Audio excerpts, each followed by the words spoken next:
What caused a former Australian bishop to lose his faith in the Book of Mormon? Gospel Tangents is supported by users like you. Please support us at gospeltangents.com or on Patreon. We'll find out more with Dr. Simon Southerton. He's the author of Losing a Lost Tribe. We'll find out more about his excommunication and how he questioned the Book of Mormon, and we'll dive deep into the science of DNA. So you won't want to miss this conversation. This is a 2018 interview that I did with Simon here in Salt Lake City. Check out our conversation. Well, welcome to Gospel Tangents. I'm excited all the way from Australia. We've had a guy from Italy and now Australia. We're going worldwide now. So could you introduce yourself and tell us who you are? My name's Simon Southerton. I'm from Canberra, Australia. I retired now from science, really. I was a molecular geneticist working with CSIRO for almost 20 years. I'm married to Jane and we have 5 children, and I like mountain biking and road cycling and that sort of stuff. Oh, great. Yeah. So I didn't realize you were retired now.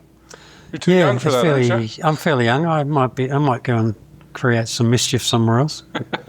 But yeah, no, CSIRO is as an organisation is trimmed back, and so the forestry research group was disbanded about 2 or 3 years ago.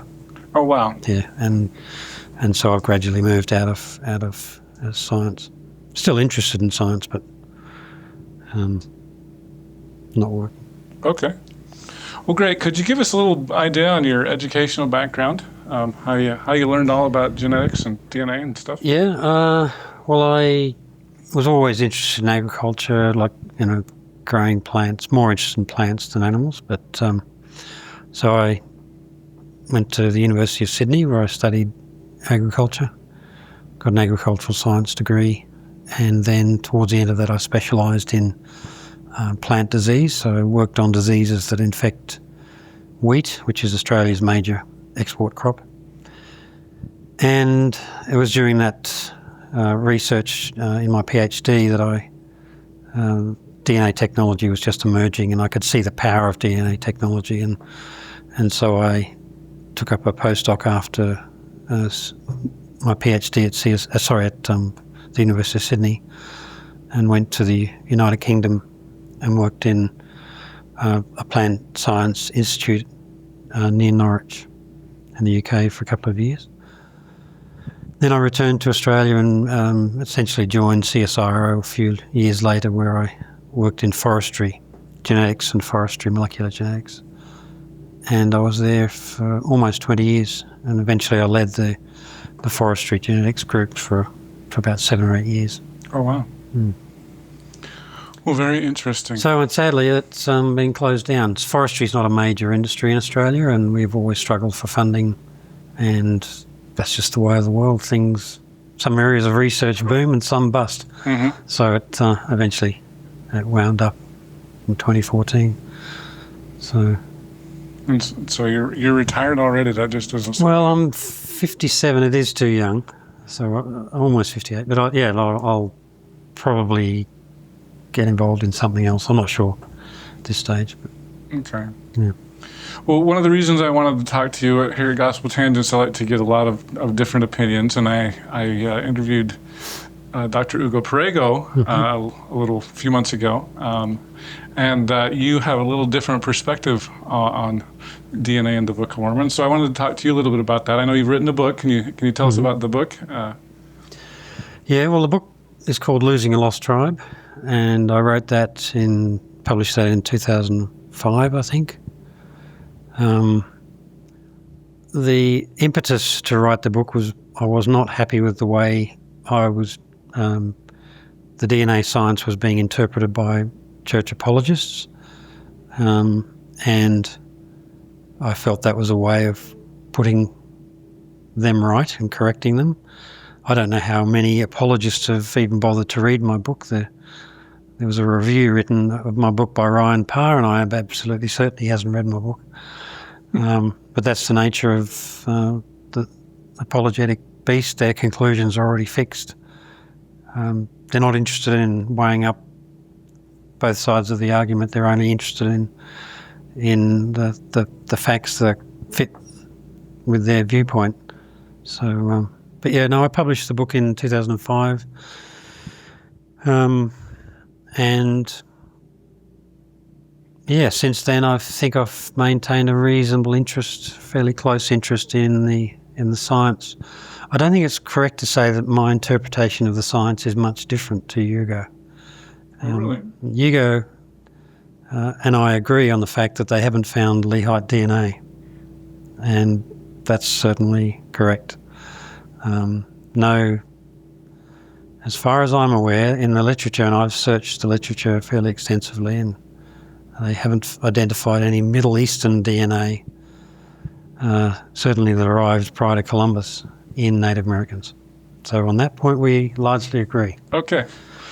So yeah, it sounds like there's still some different interpretations going on, and I really want to get into that in just a second. So, could you tell us a little bit about your LDS background? I think you served as a bishop at one time? Yeah. I've up until I encountered the DNA, I was a very pretty much committed member. I mean, everyone has little things that bug them at church, but I didn't have any reason to be concerned about anything.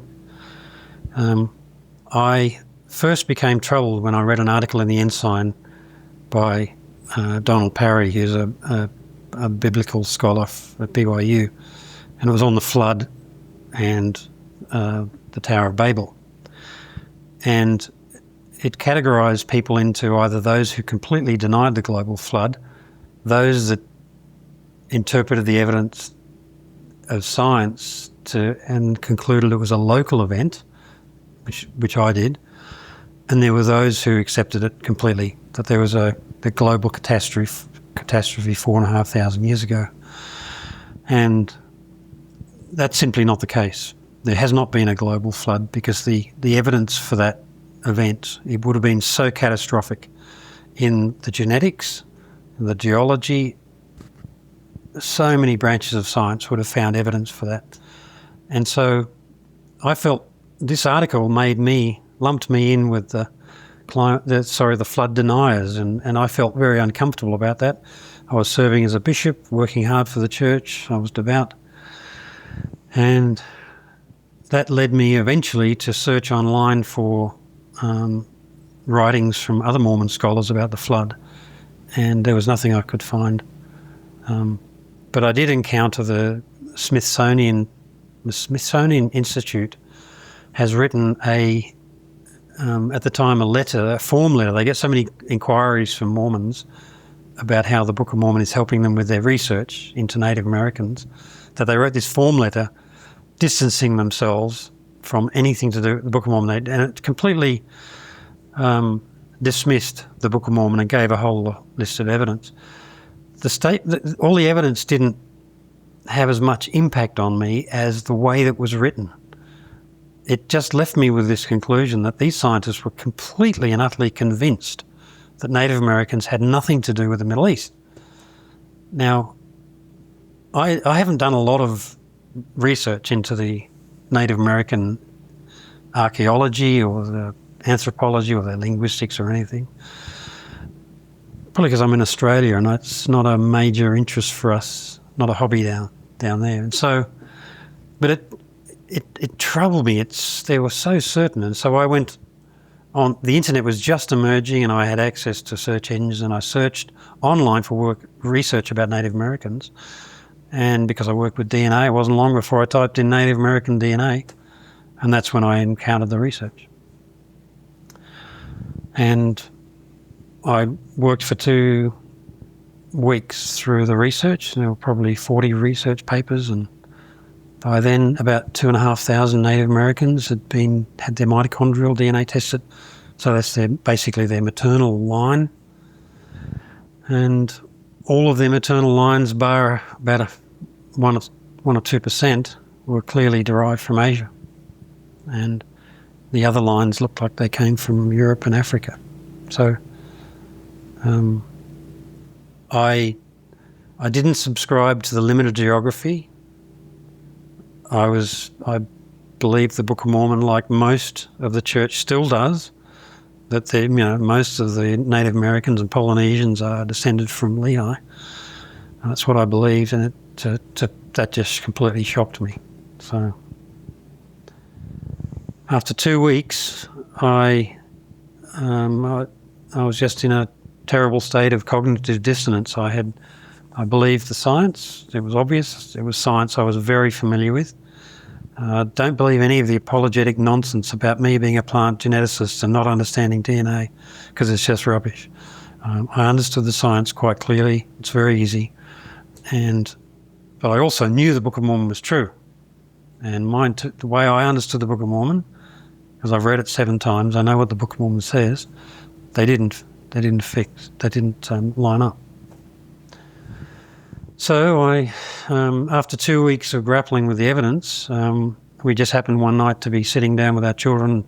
We were going to sing a primary song with our children, and we chose Book of Mormon stories, and it was probably the wrong primary song to sing, because by the end of that song I was pretty deeply upset and pretty emotional about the whole thing. And I remember thinking at the time, I'm never going to sing that song again with my children because it's wrong. It's just wrong.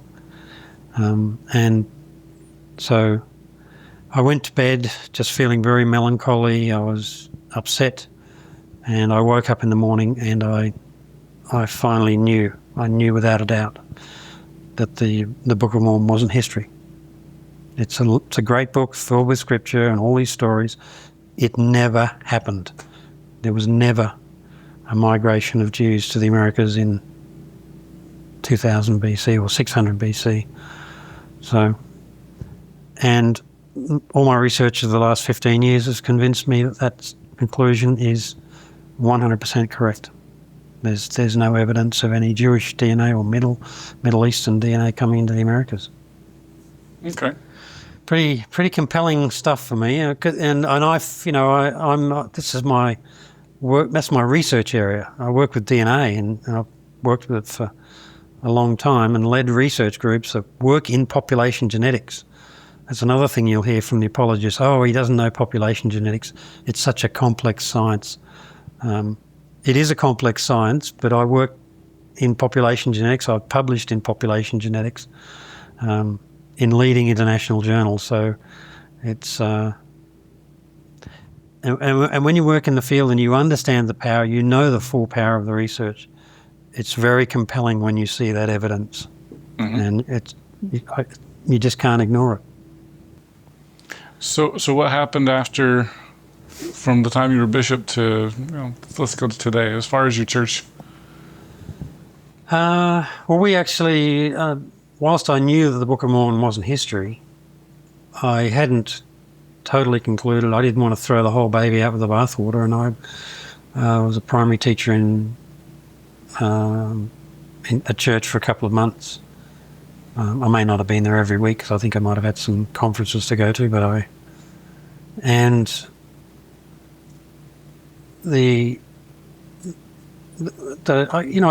would talk to the new bishop, or actually there hadn't been a new bishop called. That takes about 6 weeks.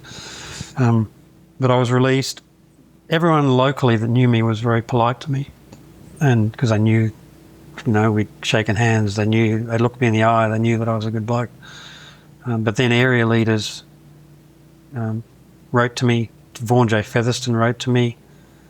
And in that letter, the whole letter was designed to scare me back into the church. And he hadn't even spoken to my stake president. All he heard was rumours around the grapevine, and this bishop in Brisbane had left the church over DNA. And he wrote me this letter. But you hadn't left the church. You were still in the church. No, I hadn't left the church. I was aware of the fact that I probably would, but I received it when I was still a primary teacher. What do you do when you're the bishop and you don't believe the Book of Mormon's true? How can you function as a bishop when you've got the keystone of the Mormon religion? You don't believe it ever happened, and so it wasn't appropriate for me to be the bishop. So I did the right thing. And so, anyway, he wrote this 3-page letter, and so I wrote back and I told him off. And I didn't rebuke him. I just said it was inappropriate for him to write to me without talking to my stake president and finding out really what was going on. So he wrote back a little later and apologised, and then gave me more warnings about how bad life would turn out. So, yeah, it's been a tough ride leaving the church, and this is what, many members of the church don't realise, that it's a very painful process to leave the church. And so, yeah, in fact, during that process, probably 5 years after we left, I was briefly separated from my wife, and then we got back together, and we're still together, and we're very happy. We've been, it's just been getting better and better. We just love being outside of the church. We actually don't think about the church a great deal. Here I am. And here you are, hauling me back into this mess. Yeah. I hope this isn't too painful. Yeah, so I was excommunicated, and it was during that period that I was separated from my wife from the church. They didn't charge me with apostasy, they charged me with inappropriate relationships with a woman. So all of this went through the press in Australia, and my excommunication. I was going to be excommunicated. They didn't need to hold a court. They'd already concluded what they were going to do. They'd already been instructed what to do, I'm sure. So, and it made the church just look terrible, absolutely terrible. There was no doubt the whole excommunication was because I'd written a book. Because you talk to any stake president or bishop, if somebody's been inactive for 7 years, you don't go hauling them in for a church court over some gossip. Because you'd have the stake president never get anything done. He'd be holding church courts every week. So the whole thing just stank. Mm-hmm. And that's what happens when they do terrible things. You look like you're terrible. Well, I'm sorry to hear that. I'm never like, I'm a believer. Well, I don't like to hear people leave either on their own accord or not on their own accord. So. Well, this is the problem when the church deals with people via excommunication, which is so draconian. It is so 15th century. Excommunication is just a stupid process. They need to ditch it. Because it just makes the church look bad. It hurts people. It didn't hurt me. I was fine to go through the whole process because I knew I was right. And anyway, that all. Yeah, I have a friend who's Jewish, and so I was talking to him about the Jewish religion, and he told me, you cannot be excommunicated as a Jew. And I was like, really? I said, even for murder? He goes, no. God is your judge. And I thought, well, that's kind of interesting. Well, it's just an archaic process. You go in there and you're told that 6 of the brethren are going to be on your side and make sure you're fairly represented, and 6 are going to be making sure the church is well represented and whatever. It's just rubbish. I sat through dozens of these disciplinary councils, even on stake level, because very often there weren't enough high councilmen. I was never on a stake calling. I was a bishop or in a bishopric. So I sat through dozens of them, and they're, it's whatever the stake president wants. They just all agree. All right. Well, let's jump into the science again. Yeah. So, and I don't know how much of my interview with Dr. Perego that you are familiar with, but it seems to be that one of the big results that he said is basically DNA will neither prove nor disprove the Book of Mormon, and it seems like he says that if Nephi came to the Americas, that they were such a small population that it would have died out within 5 or 6 generations. So what do you think of that argument? Well, certainly not endorsed by any of the prophets. It's and I don't think it's consistent with the text of the Book of Mormon. If the DNA's died out or disappeared, and 99.9% of their DNA is Asian or Native American, then they're Native American. If the Book of Mormon makes fairly clear that the Jaredites and the Lehites were going to a land that God had prepared for them, a land kept from the knowledge of other nations, a quarter of the earth that when man had never before been. When they arrived, they never met anyone. They didn't say, oh, we landed and we met these people around us. They just talked about their own populations that grew, and it tells us that they grew at very extraordinary rates. So what Hugo is arguing is that Lehi, and I've heard this from other apologists, they're arguing that Lehi arrived and his family very quickly took over the leadership of the native populations that were there to build their numbers.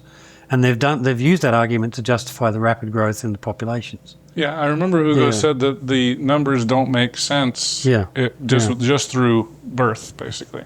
Yeah, well, in that case, he's arguing that because they were known as the Lamanites and Nephites for 1,000 years, then the Lamanites and the Nephites must have been the ruling class of these. I mean, Mormons have already insulted Native Americans enough. To claim that Lehi's just come along and taken over the rule of these cultures is just so ridiculous. It gets even more ridiculous when you learn that the Nephites in 250 BC are walking through the wilderness and they encounter the Mulekites, who have a bigger population than them, and they have a city named Jerusalem, so they're very much a Hebrew culture. Now, if they're bigger than the Nephites, who are filled with Native Americans, they've got to be filled with Native.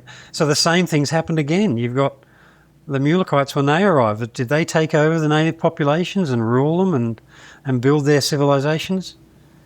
I mean, Native Americans, they're just not these pushovers that you just walk in and take over their civilizations. It's just... Hugo is making the conclusion that he has to because of the DNA. The DNA is forcing him to make these crazy conclusions about basically the vanishing Lehites. That's my view. But the technology is getting much more powerful. Hugo's talking about mitochondrial DNA. That's pretty much the past. It's now the whole genome DNA is being analysed, and they've analysed very closely the Mayan populations, both with their mitochondrial DNA and with their entire genome, to see where their DNA came from. 633 Mayans, and the Mayan civilization is where the limited geography and all the BYU scholars have focused their attention. 633 Mayans have been DNA tested, and 629 have an Asian DNA lineage. Another 3 have an African lineage, and then 1 has a European lineage. There's no Middle Eastern DNA. So Mesoamerica is the same, all the way through Mesoamerica. Vast numbers have been tested. It's like about 2,500 now been DNA tested. So they just can't find any. There's just no Middle Eastern DNA. So to be such a vanishingly small proportion of the population, and then to rule everyone, and to do it in 2 civilizations, the Mulekites and the Lehites, give me a break. Sorry, it's not good enough. It's a very poor explanation, and it doesn't marry with the Book of Mormon. This sort of vanishing genetics just doesn't fit. I remember one of the things that we did talk to Dr. Prego about was he said something about in the Book of Jacob that there are concubines, and he says typically concubines come, or you can think of them as sex slaves, but they're usually from another population. So he does say there are some hints that there were other people here that, the concubines would be an example in the Book of Jacob, that maybe some of the Nephites were, taking some indigenous peoples and, or indigenous women. So you don't buy that argument? There's absolutely no doubt there were Native Americans everywhere. Mm-hmm. What's in question is, were there Lehites? So there were Native Americans everywhere, all the way through North, Central and South America. Massive civilizations. So I don't need the Book of Mormon to convince me that there are other people there. There were other people there. Okay. Trouble is the Book of Mormon tells us virtually nothing. It doesn't reveal anything about them. It's silent about the other people that were there. Yeah, he can read all those things into the concubines and stuff like that, but that's because he's trying to defend its truthfulness. But isn't that the same way with the Bible? I mean, with the Bible, you know, it's the history of Israel. You don't learn very much about the Greeks, very little about the Romans, very little about some, you know, even the Egyptians. But they are mentioned in the Bible. They are mentioned. And they do exist. And a lot of the cities in the Bible. But if you read only the Bible, you would have maybe an overinflated sense that Israel was much more powerful. Yeah, and the Jews did have an overinflated sense of how important they were in the world. But we don't want to go into down that track. But look, yeah, I'm aware of all of the apologetics where they're trying to, you know, find little snippets of evidence that in the Book of Mormon there were other people there. There were other people there. They were everywhere. What's in question is, were the Book of Mormon people there? And I don't believe they were. Okay. I'm pretty convinced of that. Okay, so another one of the claims was anytime there's European, and it sounded to me like he would say that Middle Eastern would be combined with European. Yeah. That we always assume that DNA came from after Columbus, but we don't know that it could have come before Columbus. Do you agree with that? Well, there's a couple of mistakes he's making there. European DNA is not Middle Eastern DNA. Middle Eastern populations, and we know this from it's been confirmed by DNA as well, but from history, Middle Eastern populations and Western European populations have been largely separated for 15,000 years. Okay. How do you distinguish between European and Middle Eastern? The two different locations. So Spain, Portugal, England, Western European France, Western European countries, and the Middle East being Palestine, the Arabian Peninsula, where the Jewish populations were. Those two areas of land, even though they're connected, the vast majority of people in those two regions have been separated for 15,000 years. There's been not an awful lot of gene flow between those populations. So you can go and look there are some studies that have been done where you can click on all these populations and see how much genetic relatedness they have with other populations throughout that area. And if you click on the Middle Eastern populations, there's a few surrounding populations, very, very few connections into Western Europe, and same in Western Europe. There's not a lot of connections into the Middle East. They do have very, very deep connections in the Middle East through to Western Asia, going back 50,000 years or 40,000 years. But within the last 15,000 years, they've been largely separated from each other. So when they say European DNA, in most cases, they're in pretty much all cases, they're finding it's Western European DNA. Okay, so I know one of the Jews have the Cohen haplotype. That's a Cohen Y chromosome. So that's on the Y chromosome. So that's a male lineage, is that right? That's a male lineage, yes. Okay, so, and I want to talk a lot about that. Back to high school for you. Yeah. So, yeah, I'm not a genetics expert by any stretch. Yeah. But what I'm trying to, so I don't know if we should go to the Lemba tribe then, because I want to talk about the Lemba tribe. I know that was in your book. That was actually something I remember I discovered before I read your book, and I was like, oh, this is interesting. So I know the Cohen haplotype is this genetic marker, as I understand it, and please tell me if I'm describing this wrong, but it's a genetic marker that seems to tie back to ancient Israel. And there's a group in Africa, a black African tribe, that has this link to this Cohen haplotype.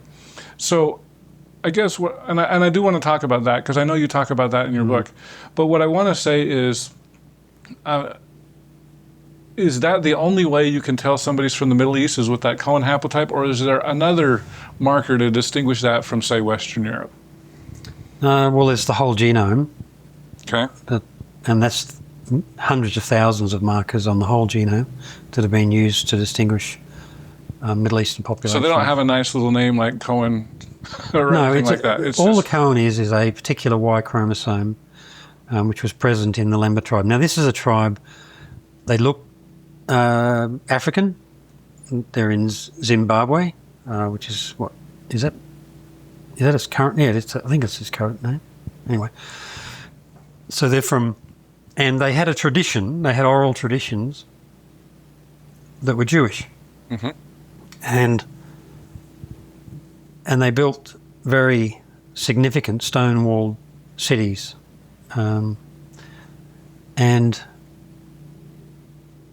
But most scholars rejected the fact that they were Jewish.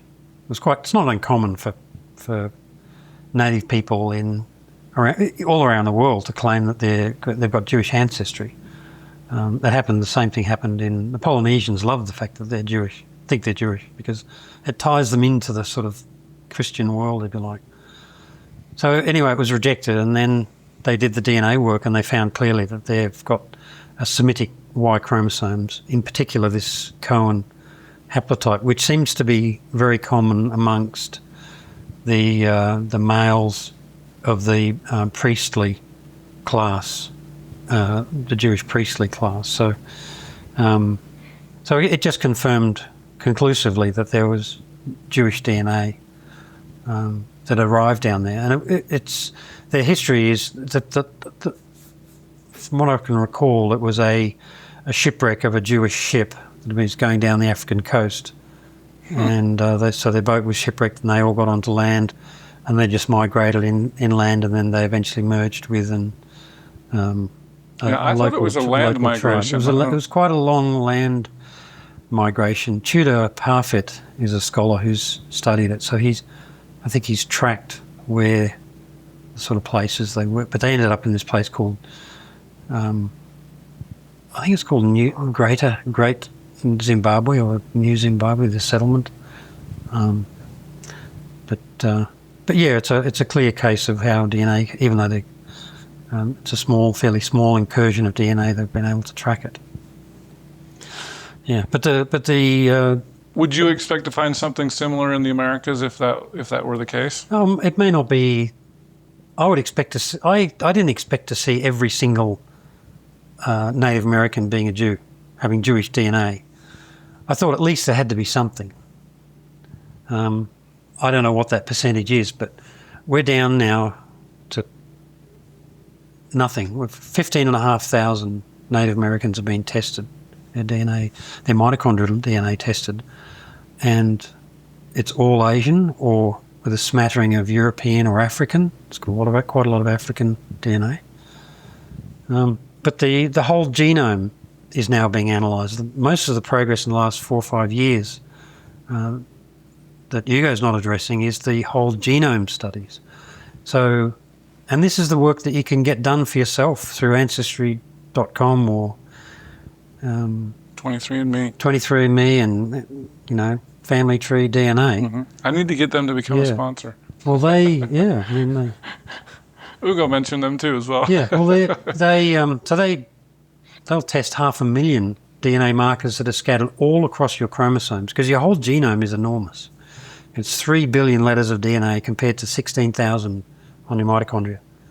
Okay, the difference is like comparing a book is your genome, the first word is your mitochondrial DNA. That's the difference in the size.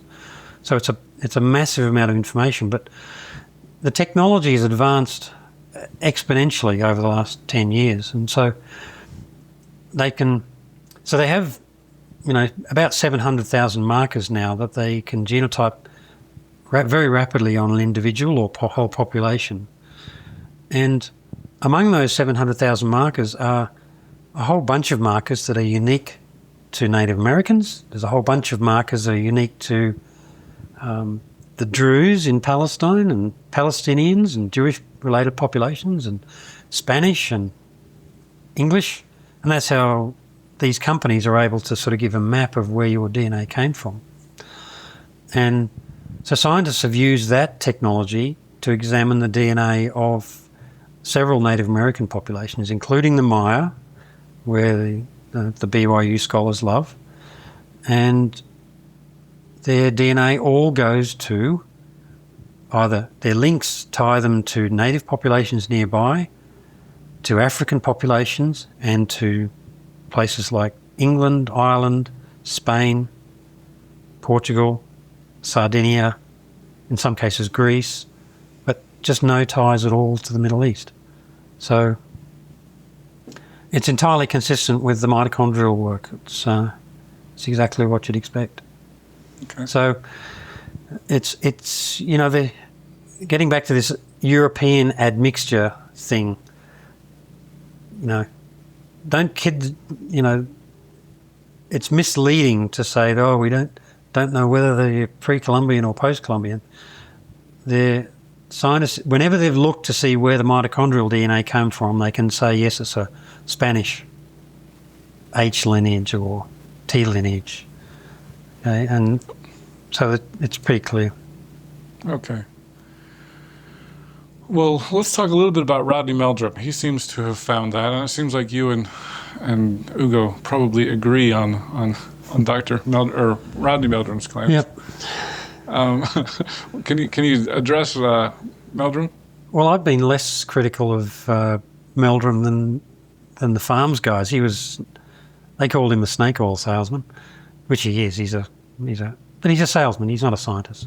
He's a joke. He doesn't understand the science. He thinks that the scientists foolishly overlooked the connection of the X lineage to the Middle East, and his whole business is built on his X lineage claim, and he's wrong. It's completely wrong. So could you talk a little bit about the X lineage? Well, it's a very ancient lineage. It's the only Native American. Well, no, it's a rare lineage in the Americas.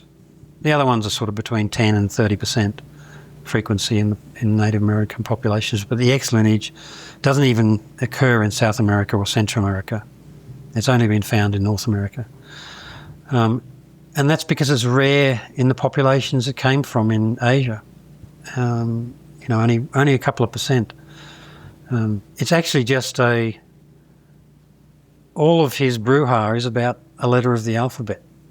If they'd named it differently, if they'd had a slightly different naming convention, there would have been nothing there, because the X is a name for a huge cluster of very ancient family of mitochondrial DNA lineages.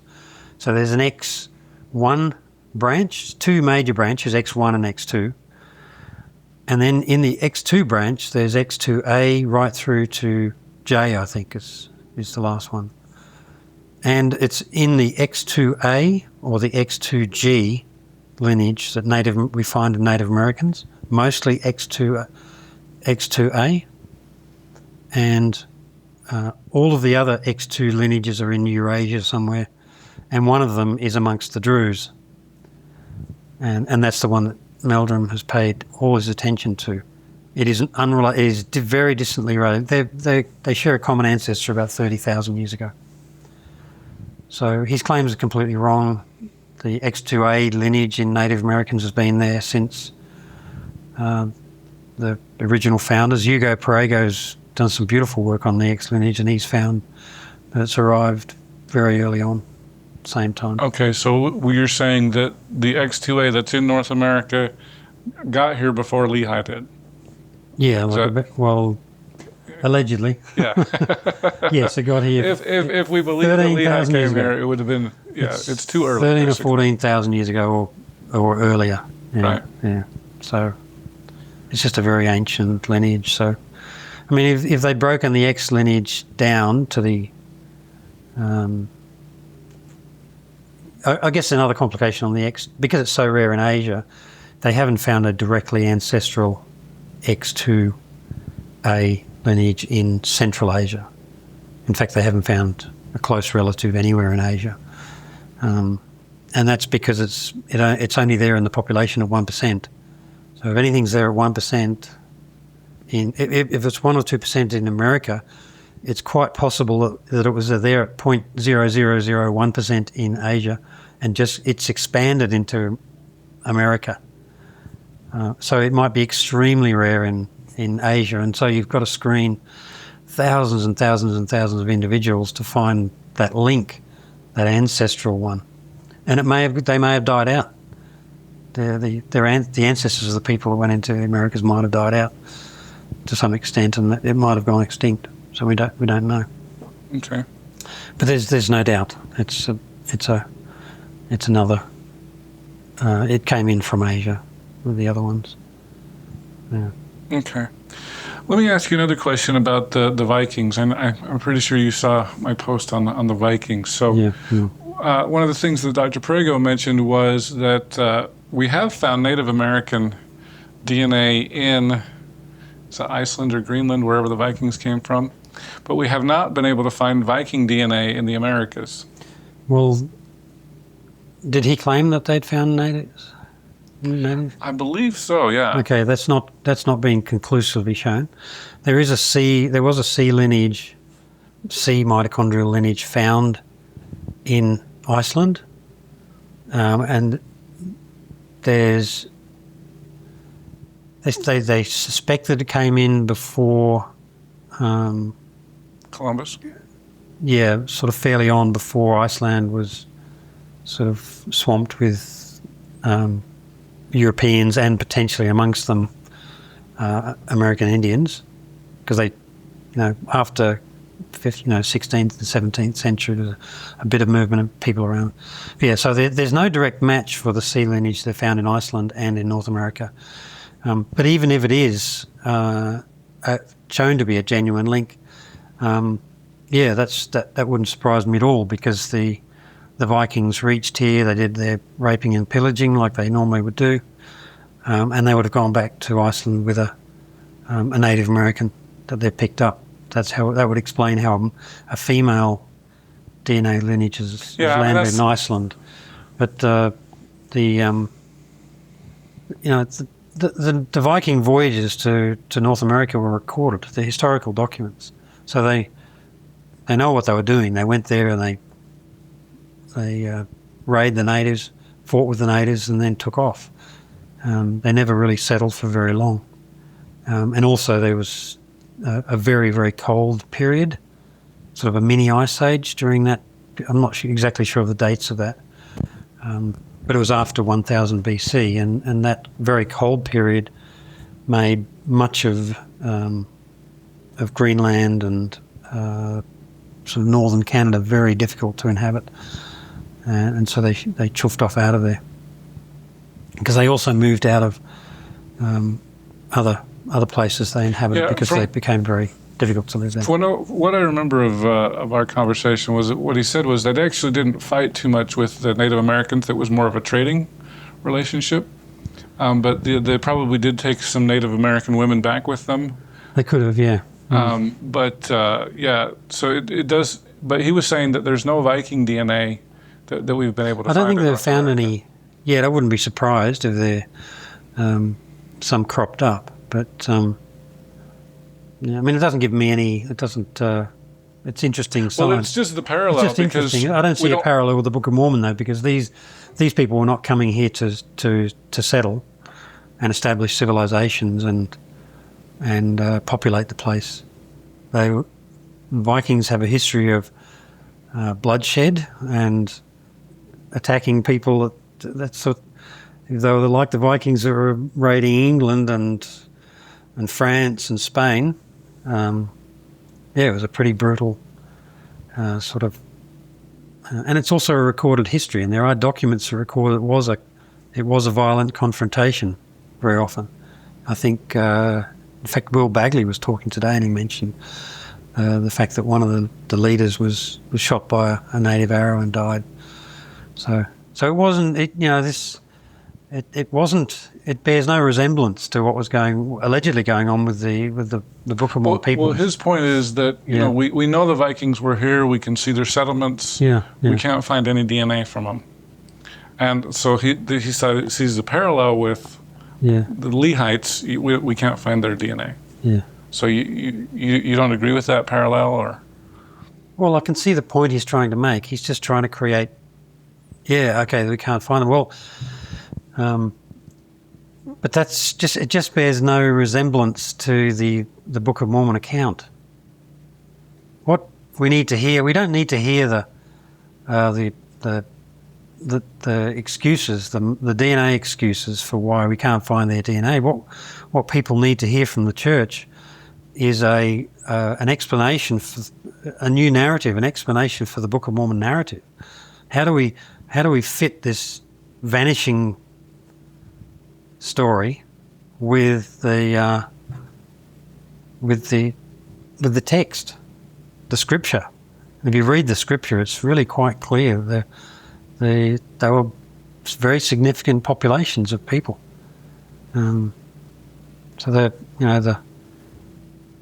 Lehites the Nephites and Lamanites were fighting each other for 1,000 years, but they still referred to each other as their brethren. How does that go on for 1,000 years when you're just a tiny little group of people? We're talking about it. There had to be something, a significant people somewhere. So, look, if Polynesians have probably arrived. They definitely have. Polynesians have arrived in the Americas about 800 years ago, which is only a couple of hundred years after the Vikings, because of fish hook technology and boat building technology. And we haven't found Polynesian DNA here yet either. But it's a boatload of a couple of families that have, or we don't know what it was, that arrived. And even if they did say it's only been 800 years, and they weren't building civilizations, they were just stray sailors who popped in and out. But the Polynesians, they went back because they knew they knew where they were going. They were the most skilled seafarers on the planet for many, probably 3 millennia. So, I just don't buy into this vanishing. We just can't find their DNA because they were so tiny. There were only a couple of families and they entered here. You can't have it both ways. You can't have a text that tells you they're these significant civilizations with armies and millions that fought each other, and then claim they're tiny and we can't find them anymore. So, okay. But I know that's where Hugo has to go. That's where the apologists have to go.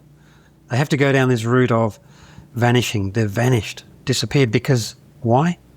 That's where the science has pushed them.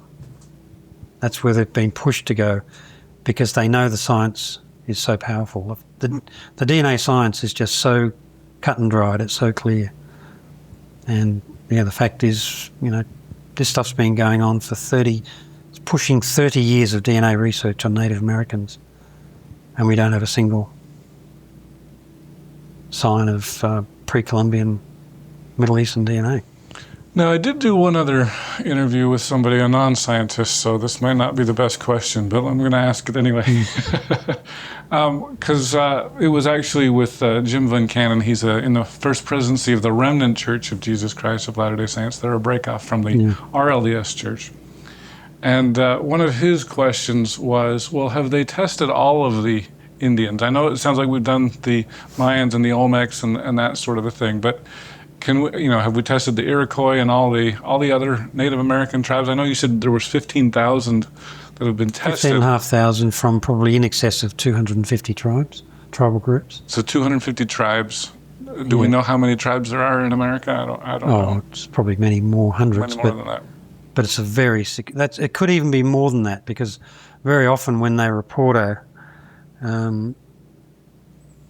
study, there might be a particular language group, and they would have sampled from 5 or 10 locations in a population. So that 250 or 200 or whatever it is might be testing in 1,000 locations around the continent. But the genomic work, you've probably heard this apologetic argument where you're only testing one line going back, and the Y chromosome only goes back one line in the fathers and one line in the mother, and there's all these gazillions of ancestors in there which you don't know anything about. Well, the genomic DNA analysis gets you all of the information of their ancestors, their significant ancestors, and they've not been able to detect anything. There's nothing coming up.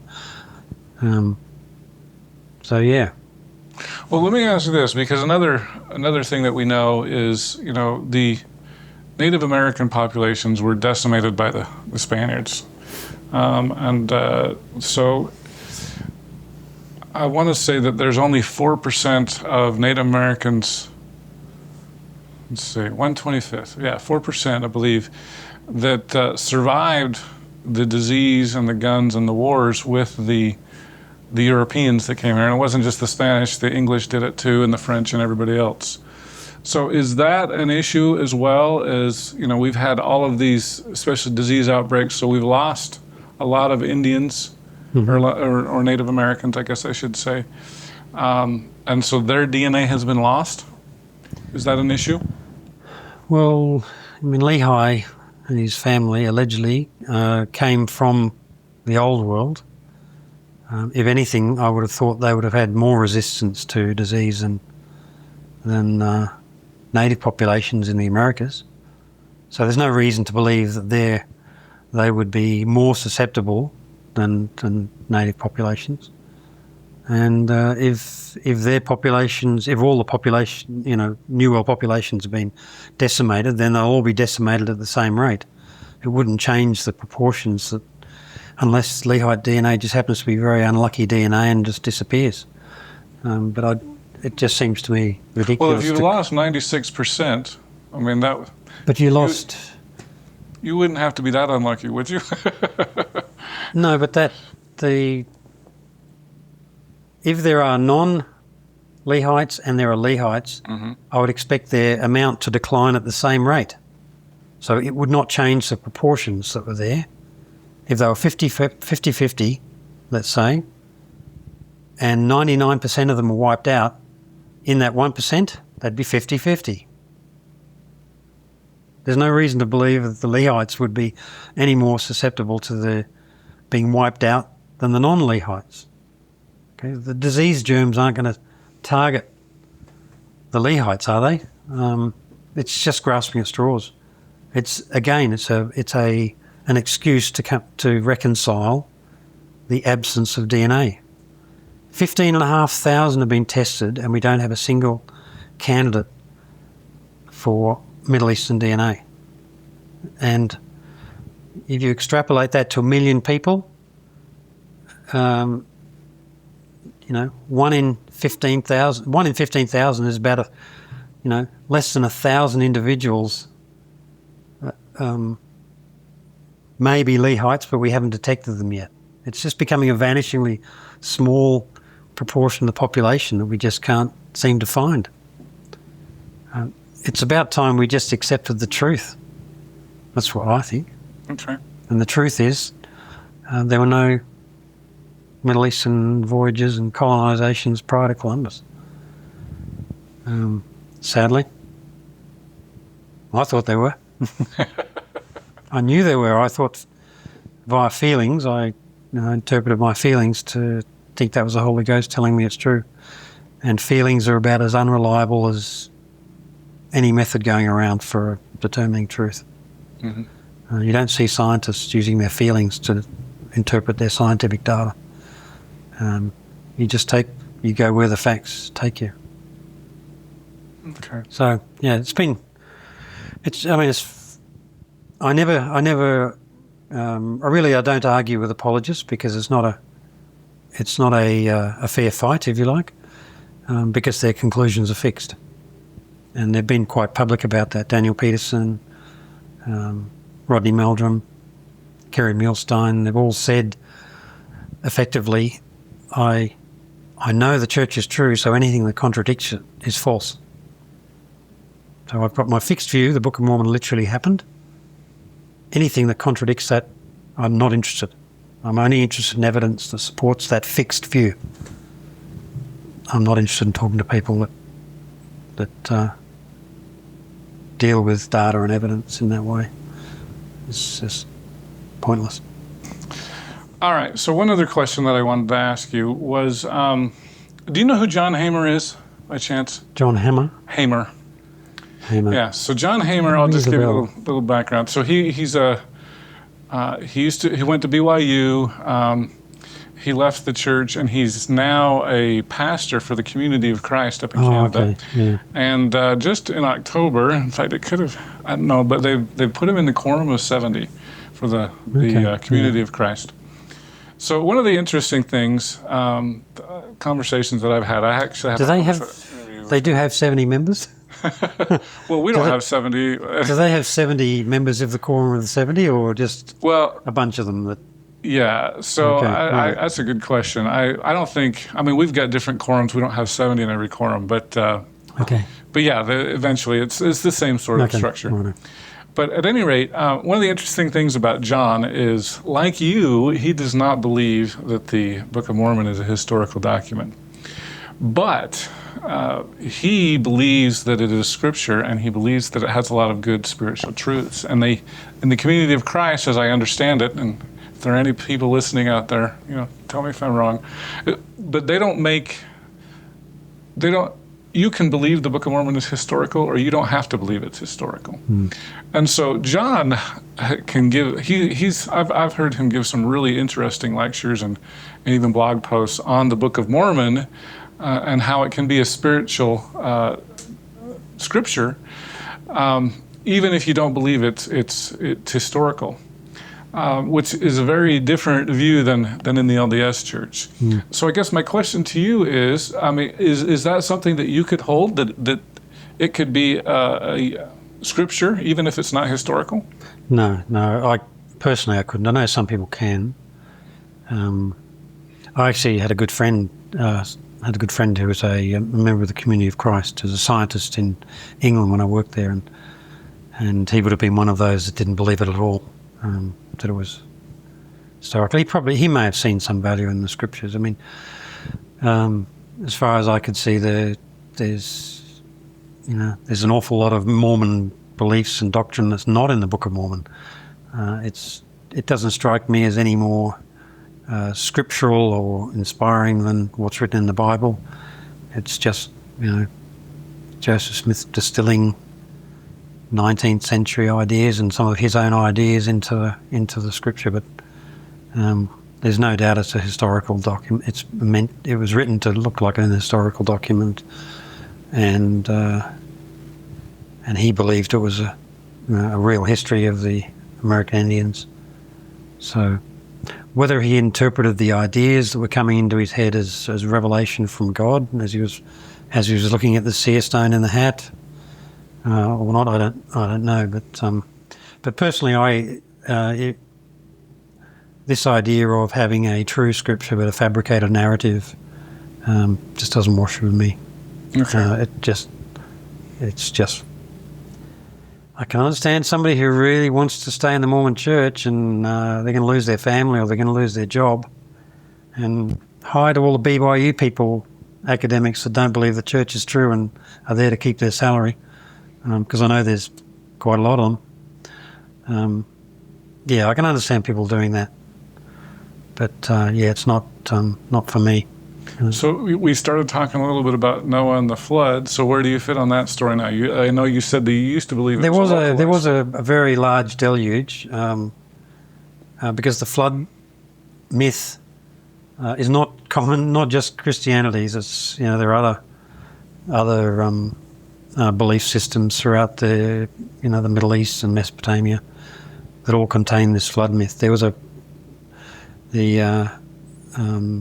I think it was the Black Sea. There was a major deluge when rising sea levels after the Ice Age broke the entrance into the Black Sea and through the Strait of Bosporus.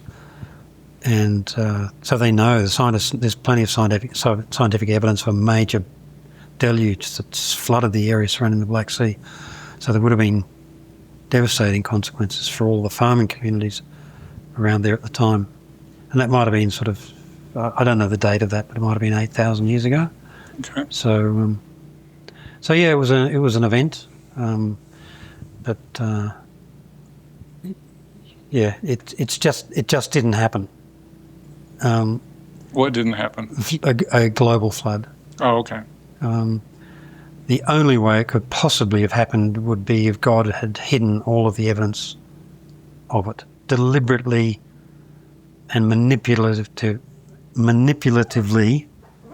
hidden all of the evidence of a flood to trick everyone. So yeah, so not really interested. What are your opinions on the Bible? Do you still believe in the Bible? No, I don't have any belief in the Bible. I'm largely, agnostic or evil atheist. As Americans hate the word atheist. They're worse than child molesters. So it's quite respectable in Australia to be an atheist or not have a belief. Much less so here. So yeah, I don't have a belief. I think the Jews were just a very creative, inventive race. They had lots of ideas running around their heads. They wrote down in books that they were the chosen race. Well, isn't that amazing? God chose us to be this chosen race. And they wrote that down in their scriptures. They just wrote down stuff. And because there's an awful lot of the Bible that's pretty bad, pretty horrible things going on there in terms of treatment of women, treatment of slaves, butchery, and all sorts of pretty horrible things that are not practiced by Christians today. So I just go one step further and don't accept all the other stuff. So it seems like you didn't originally want to throw the baby out with the bathwater. Have you done that now? Well, we considered going to the Anglican Church because the Anglican Church in Australia is a very comfortable place for agnostics and atheists to hang out. It's a pretty laid-back church, apart from Sydney. But in Canberra, they've got some very laid-back Anglicans. But, we only sort of toyed with that idea for a few months, and then we stopped attending. So I got a 10% pay rise, and we got an extra day in the week. So it's pretty good. So yeah, we're very happy. So pretty normal Australians. Got lots of non-Mormon friends. I've always had lots of non-Mormon friends and acquaintances, and I've just got a few more of them. Mm-hmm. So yeah, Australians are a fairly heathen bunch. Like every second American goes to church on Sunday, whereas in Australia it's closer to 10% than 15%, put it that way. They don't know what the numbers are, but it's a very low proportion. Mm-hmm. And people with no belief now are the dominant religious group on census forms. So yeah. But it's, there's a whole fear, people seem to think that people with no belief are just terrible and their lives are hollow and empty and whatnot. It's just rubbish. I've met so many of my friends, just the most delightful, decent, good human beings, and they have no belief. And they've never had any belief. And they never will have a belief. They don't see a need for it. And a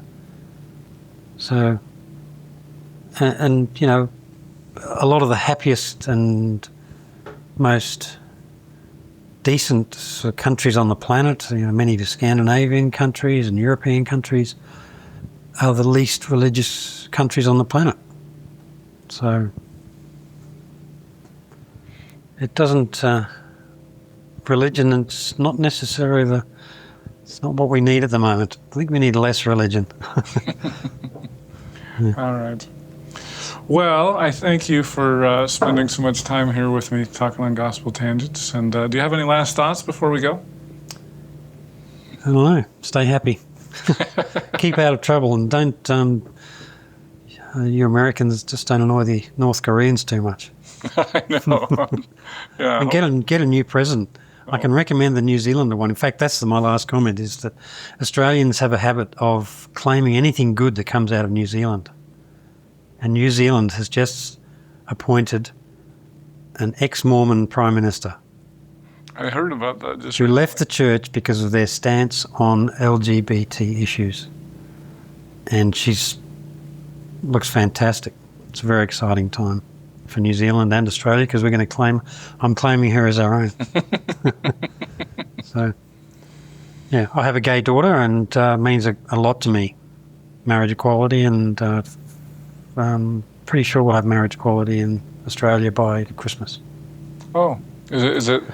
You don't have legalized marriage? No, it got caught in political no man's land for a number of years now. But the Australian population is very supportive. 70+% of the population support gay marriage, and so eventually they resolved. Okay, we'll have a postal survey, which is non-binding, but the parties have agreed if the yes vote wins the survey, gay marriage will come into Australia. They'll introduce it to Parliament and go straight through.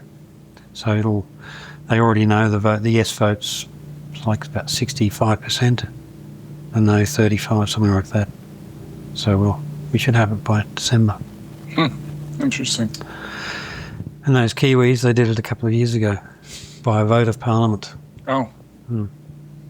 You shouldn't be voting. You shouldn't be surveying the population to find out their opinions about a human right.